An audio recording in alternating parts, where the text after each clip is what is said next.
নমস্কার বন্ধুরা, সাথী কুকিংয়ে সবাইকে স্বাগত। আপনাদের যখনই কিছু মন পছন্দ খাবার খেতে ইচ্ছে করবে, ইউটিউবে গিয়ে লিখুন সাথী কুকিং আর আমার চ্যানেলটি সাবস্ক্রাইব করে রাখুন, যাতে নতুন কোনো রেসিপি ছাড়লে সবার আগে তোমাদের কাছে পৌঁছে যেতে পারে।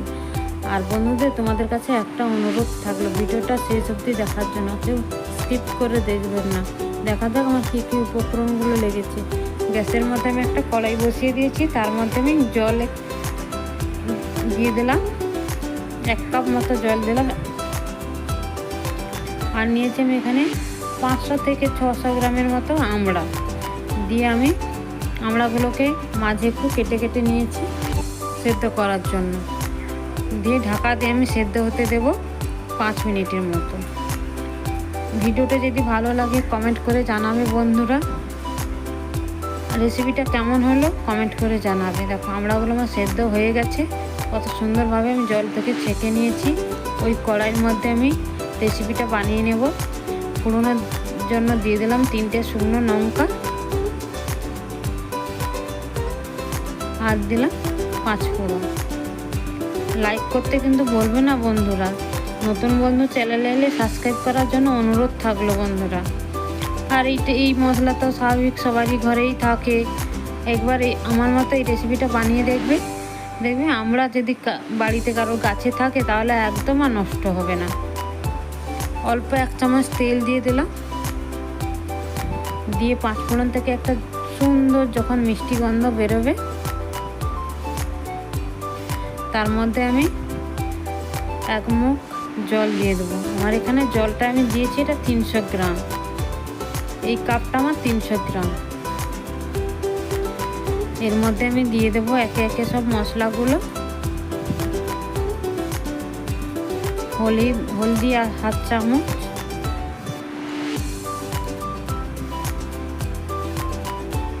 কালারের জন্য দিয়ে দিলাম কাশ্মীরি লঙ্কার গুঁড়ো 1/2 চামচ।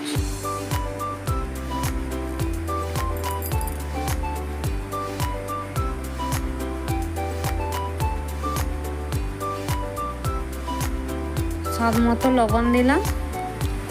আর আমি এখানে ওই 300 গ্রাম জল নিয়েছি, এখানে আমি 1/2 বাটি চিনি দিলাম। এই চিনিটা আমার 150 গ্রাম দিয়ে আমি ভালো করে চিনিটাকে ফোটাবো জলের মধ্যে। আর ততক্ষণে আমি আমড়াগুলো ছাড়িয়ে নিয়ে আসি। দেখো আমার ফুটে গেছে, আর আমড়াগুলো আমি কত সুন্দরভাবে ছাড়িয়ে নিয়েছি। এইভাবে সেদ্ধ করলে আমড়ার ছালগুলো ছেড়ে যায়, এর জন্য আমি সেদ্ধ করে নিলাম। এইভাবে রেসিপিটা বানাবে, দেখবে খেতে খুবই সুন্দর লাগে। কেমন হয়েছে বন্ধুরা কমেন্ট করে জানাতে কিন্তু কেউ ভুলবে না কিন্তু।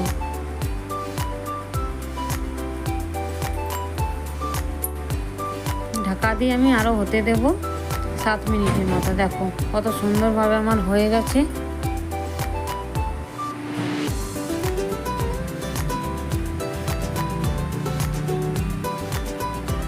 আর খেতেও খুব সুস্বাদু হয়েছিল বন্ধুরা।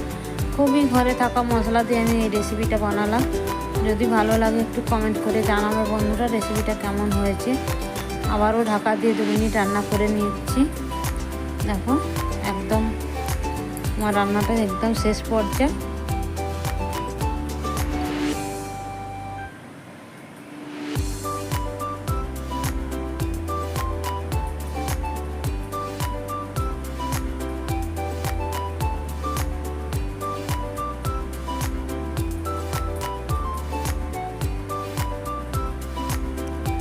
এবার আমি গ্যাসটা অফ করে দিলাম, অফ করে আরও 2 মিনিট মতো রেখে দেবো এভাবে। তারপরে তোমাদের আমি সার্ভ করে দেখাচ্ছি। দেখো কালারটাও খুব সুন্দর এসেছে, আর খেতে খুবই সুস্বাদু হয়েছিল। বন্ধুরা ভিডিওটা যদি ভালো লাগে কমেন্ট করবে। ভালো থেকো তোমরা, সুস্থ থেকো, পরিবারের খেয়াল রেখো, নিজের খেয়াল রেখো। দেখা হবে নতুন একটা রেসিপি নিয়ে। গুড নাইট বন্ধুরা।